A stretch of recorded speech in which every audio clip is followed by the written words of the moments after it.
सर्व अभियोग्यताधारकांना जय महाराष्ट्र। आज आपण यूट्यूबच्या माध्यमातून एक महत्त्वाची अपडेट्स देणार आहोत आणि एक आव्हान करणार आहोत। मित्रांनो, NCTच्या गाईडलाईननुसार RT ॲक्ट ज्यावेळेस इम्प्लांट झाला त्यावेळेस RT ॲक्टच्या इम्प्लांटेशननंतर सर्व शिक्षकांना 2009च्या नंतर जे काही शिक्षक असतील त्या सर्वांना TET बंधनकारक होती, परंतु त्या ठिकाणी ते शिक्षक सुरुवातीचे 5 वर्ष आणि नंतरचे 4 वर्ष असं त्या शिक्षकांना वेळ देण्यात आला। त्या वेळेमध्ये ते शिक्षक त्या ठिकाणी ती परीक्षा पास होऊ शकले नाही, त्यांनी त्याच्यातून पळवाट शोधली। त्याच्यानंतर असं म्हणण्यात आलं की जे शिक्षक फेब्रुवारी 2013च्या नंतर जॉईन होते या शिक्षकांना TETची त्या ठिकाणी अट आहे, TET त्यांना बंधनकारक असणार आहे। परंतु त्या शिक्षकांनाच नव्हे तर जे काही शिक्षक पदोन्नती, पदस्थापना, दर्जोन्नती, वेतन उन्नती घेतील या अशा सर्व शिक्षकांना TET ही बंधनकारक आहे असं NCTने 16 तारखेच्या क्लॅरिफिकेशनमध्ये स्पष्ट सांगितलेलं आहे।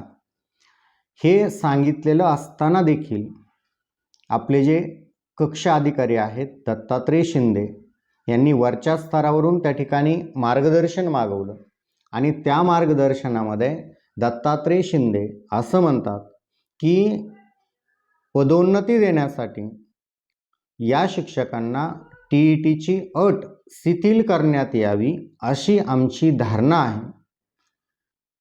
मला असं सांगायचं आहे, NCTने दिलेल्या नियमाला तुम्ही तुमच्या धारणेमध्ये बदलू शकत नाहीत।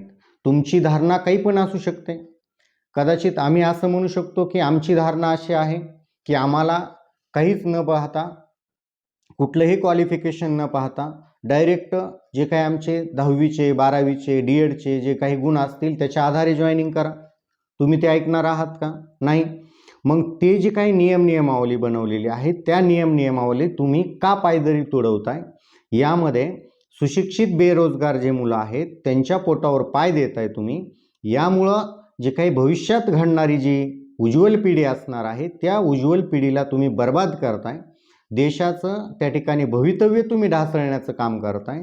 यामधून क्वालिफाईड शिक्षक मुलांना मिळणार नाहीत। मी वारंवार सांगतोय, सुमोटो याचिकाचा जो उद्देश होता त्यामध्ये क्वालिफाईड असणारे गणित विज्ञानचे शिक्षक मुलांना मिळावेत हा उद्देश होता आणि त्याच्यातून ही भरती प्रक्रिया पुढे आलेली आहे।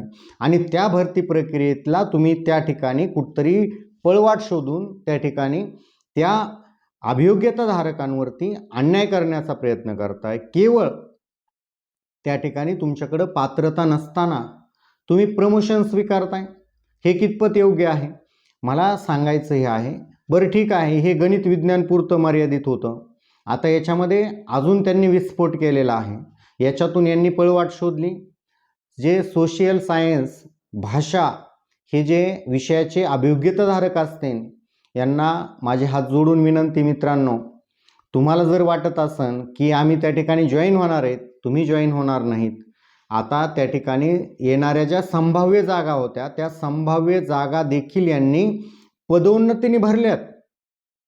त्याचं जर उदाहरण सांगायचं झालं तर तुम्ही या ठिकाणी 23 नोव्हेंबर 2023चं त्या ठिकाणी एक पत्र व्हायरल झालेलं आहे आणि ज्यामध्ये आपल्या असणाऱ्या नगर जिल्हा परिषदेमध्ये समुपदेशनाचा कार्यक्रम ठेवण्यात आलेला होता आणि त्या समुपदेशनामध्ये त्या ठिकाणी मराठी म्हणजेच भाषा विषयासाठीचे 144 प्रमोशन देण्यात आलेले आहेत आणि गणित विज्ञानसाठी 121 प्रमोशन, असे जवळपास टोटल 265 प्रमोशन्स देण्यात आलेले आहेत।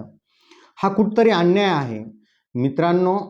हा अन्याय कितपर्यंत सहन करायचा, का सहन करायचा? आम्ही आमची पात्रता सिद्ध केलेली आहे आणि अपात्र शिक्षकांना तुम्ही केवळ त्यांच्या मागणीनुसार त्यांना प्रमोशन देताय, ही बाब अतिशय चुकीची आहे, अन्यायकारक आहे।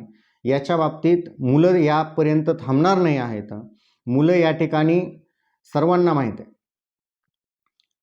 त्या ठिकाणी आज ना उद्या त्या ठिकाणी मुलांच्या बाजूने न्याय 100% मिळणार आहे। मला एक याच्यामध्ये अशी शंका वाटते की याच्यामध्ये काहीतरी गौड बंगाल आहे का, की ज्यामुळं त्या ठिकाणी कोणाला तरी याच्यातून फायदा होणार आहे, याच्यातून फायदा कोणाला होणार आहे आणि नुकसान कोणाचं होत आहे. जो अध्यापनाचा शिक्षणामधला केंद्रबिंदू त्या ठिकाणी विद्यार्थी असतो, त्या विद्यार्थ्यावरती तुम्ही अन्याय करताय. ते असणारे लहान लहान मुलं आहेत, त्यांना कुठले शिक्षक शिकवतात, कसं शिकवतात, यांना याचं काही ज्ञान नसतं आणि तुम्ही त्याचं भवितव्य त्या ठिकाणी त्यांना अंधारामध्ये ढकलण्याचं काम करताय. याच्यामधून खूप मोठा त्या ठिकाणी रोष किंवा यामधून खूप मोठे असणारं आपल्या उज्ज्वल देशाचं भवितव्य त्या ठिकाणी तुम्ही संकटात आणत आहात. याच्यातून आपल्याकडे असणारे कसे चांगले नागरिक घडणार आहेत, हे त्या ठिकाणी कुठतरी बाधा आणणाऱ्या गोष्टी आहेत. त्या ठिकाणी मी तुम्हाला एक गोष्ट एक्सप्लेन करणार आहे की त्यामध्ये कशा प्रकारे झेडपीमध्ये प्रमोशन देत असताना त्यामध्ये काही कशा अटी आणि नियमावली दिलेल्या आहेत. अटी आणि शर्तीच्या बंधनात राहून त्या ठिकाणी प्रमोशन स्वीकारले जात आहेत आणि ते त्यांच्यावरती कसे नंतर बंधनकारक ठरणार आहेत. उद्या त्यांना प्रमोशन घेण्याची वेळ येणार आहे, ते तुम्हाला त्या ठिकाणी मी सविस्तर पुढे एक्सप्लेन करणार आहे. त्याच्यापूर्वी आपण एक लढा उभारण्यासाठी त्या ठिकाणी डिस्क्रिप्शन बॉक्समध्ये एक लिंक देत आहे मी व्हॉट्सअप आणि त्या ठिकाणी टेलिग्रामची. त्या लिंकला तुम्ही त्या ठिकाणी जॉईन करा, ज्यामध्ये आपल्याला समाजशास्त्र, भाषा आणि त्या ठिकाणी गणित विज्ञानचे जे काही अभियोग्यताधारक असतील, या सर्वांनी एकत्र येऊन जर लढा उभारला, कारण की अन्यायाच्या विरोधात जर विरोध झाला तरच त्याच्यातून न्याय मिळवण्याची सध्या प्रथा पडलेली आहे आणि यामध्ये आपल्याला न्याय कोणी स्वतःहून देणार नाही. आपल्याला न्यायाची हक्काची लढाई त्या ठिकाणी लढावं लागणार आहे. मित्रांनो, या ठिकाणी तुम्ही स्क्रीनवरती पाहू शकता, ही जिल्हा परिषद अहमदनगर या ठिकाणी समुपदेशन दिलेली यादी आहे. समुपदेशनाचा दिनांक आहे 23/11/2023. यामध्ये काय केलेलं आहे बघा, तुम्ही यादी पाहू शकता. अनुक्रमांक 1 पासून ते जवळपास अनुक्रमांक 144 इथपर्यंत जर पाहिलं तर भाषा विषयाचे प्रमोशन्स देण्यात आलेले आहेत आणि त्यानंतर 145 पासून ते साधारणतः 265 पर्यंत विज्ञान विषयाला त्या ठिकाणी प्रमोशन्स देण्यात आलेले आहेत. मित्रांनो आणि कार्यरत शिक्षकांनो, तुम्हाला या ठिकाणी मला एक बाब निदर्शनास आणून द्यायची आहे. ती म्हणजे अशी, या ठिकाणी याच्या ज्यावेळेस या पदोन्नतीची यादी निश्चित झाली, त्याच्या खाली अटी व शर्ती दिलेल्या आहेत आणि त्यामध्ये काय दिलेलं आहे बघा, शालेय शिक्षण व क्रीडा विभागातील शासन निर्णय दिनांक 7 फेब्रुवारी 2019 व शासन शुद्धीपत्रक 25/2/2019 दिनांक 16 मे 2019 व दिनांक 12 जून 2019 नुसार इयत्ता 6वी ते 8वीच्या वर्ग अध्यापनासाठी शिक्षकांची शैक्षणिक व व्यावसायिक अर्हता निश्चित करण्यात आलेली आहे. त्यानुसार उपरोक्त प्राथमिक शिक्षकांना प्रशिक्षित पदवीधर शिक्षकपदी वेतन उन्नती पदस्थापना देण्यात येत आहे. प्रकरणी सदर बाबी संदर्भात भविष्यात शासन स्तरावरून निकष लागू झाल्यास ते सर्व संबंधितांना बंधनकारक राहतील. याचा अर्थ मी तर असं स्पष्ट सांगतोय, TET ही सर्वांना बंधनकारक आहे आणि TET ज्या शिक्षकांकडे नसणार आहे त्या शिक्षकांना पदान्वत होण्याची निश्चित वेळ येणार आहे. याच्या मागं काय षडयंत्र आहे ते तुम्ही स्वतः समजून घ्या, ओळखून घ्या. यामध्ये कोणीतरी, मी पाठीमागच्या व्हिडिओमध्ये सांगितल्याप्रमाणे, जे काही कार्यरत शिक्षक आहेत ते कार्यरत शिक्षकांचीच कशी दिशाभूल करत आहेत, तो व्हिडिओ पाहिला नसेल तर पहा. याच्यात कोणाचा फायदा कोणाचं नुकसान आहे त्याच्यामध्ये सविस्तर सांगितलेलं आहे. त्याच्यानंतर दुसरा एक महत्त्वाची अटी व शर्त दिलेली आहे, ती एक सांगतोय, बाकीच्या एवढ्या काही महत्त्वाच्या नाहीत.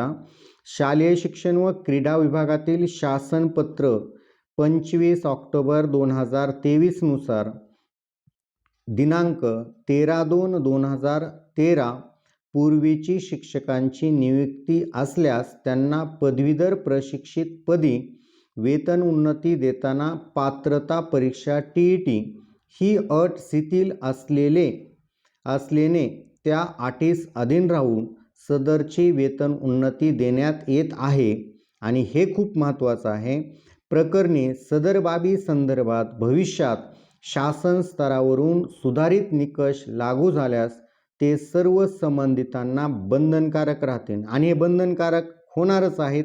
आणि ते केल्याशिवाय हे जे असणारे ज्यांच्यावरती आज अन्याय होतोय, बेरोजगार असलेले अभियोग्यताधारक आहेत, ते त्या शिक्षकांना त्यांच्या क्वालिफिकेशननुसार या शिक्षकांना जर TET पास नसतील तर त्यांना मूळ पदावरती पदान्वत केल्याशिवाय राहणार नाहीत. कारण उच्च स्तरावरती या असलेल्या सर्व अभियोग्यताधारकांचा पाठपुरावा चालू आहे.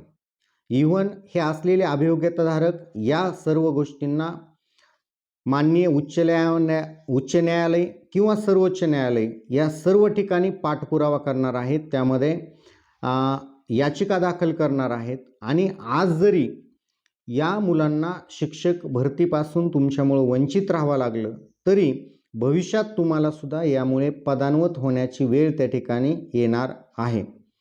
तर अशा प्रकारे मित्रांनो, या असलेल्या भरतीमध्ये खूप मोठ्या गोष्टी घडलेल्या आहेत आणि अजून खूप मोठ्या गोष्टी घडायच्या बाकी आहेत. माझी या ठिकाणी जे काही पदोन्नती स्वीकारणारे शिक्षक आहेत त्यांना परत एकदा विनंती आहे, तुम्हाला वेतन श्रेणी तर लागू होणार नाही, कारण की अगोदरपासूनच काहीतरी कार्यरत शिक्षक पदोन्नती घेतलेली असणार आहेत. नियमाच्या आधारे 25% शिक्षकांना वेतन श्रेणी लागू करण्यात येत असते. मग तुम्हाला जर याच्यातून लाभ होणार नसेल तर याच्यातून लाभ कोणाला होणार आहे, तर या जागा जाणीवपूर्वक रिक्त केल्या जात आहे आणि याच्यातून दुसरे असणारे शिक्षक त्या ठिकाणी बदली प्रक्रियेतून येत आहेत. हा विषय तुम्ही समजून घ्यावा आणि ज्या मुलांवरती तुम्ही केवळ असणाऱ्या पदोन्नती स्वीकारल्यामुळे अन्याय होतोय, हा अन्याय तुम्ही स्वतःहून त्या ठिकाणी थांबवा. जय हिंद, जय महाराष्ट्र. आणि जर का तुम्हाला ही माहिती आवडली असेल, तुमच्या कामाची असेल, तर आमच्या चॅनलला सबस्क्राईब, लाईक आणि शेअर करायला विसरू नका. धन्यवाद.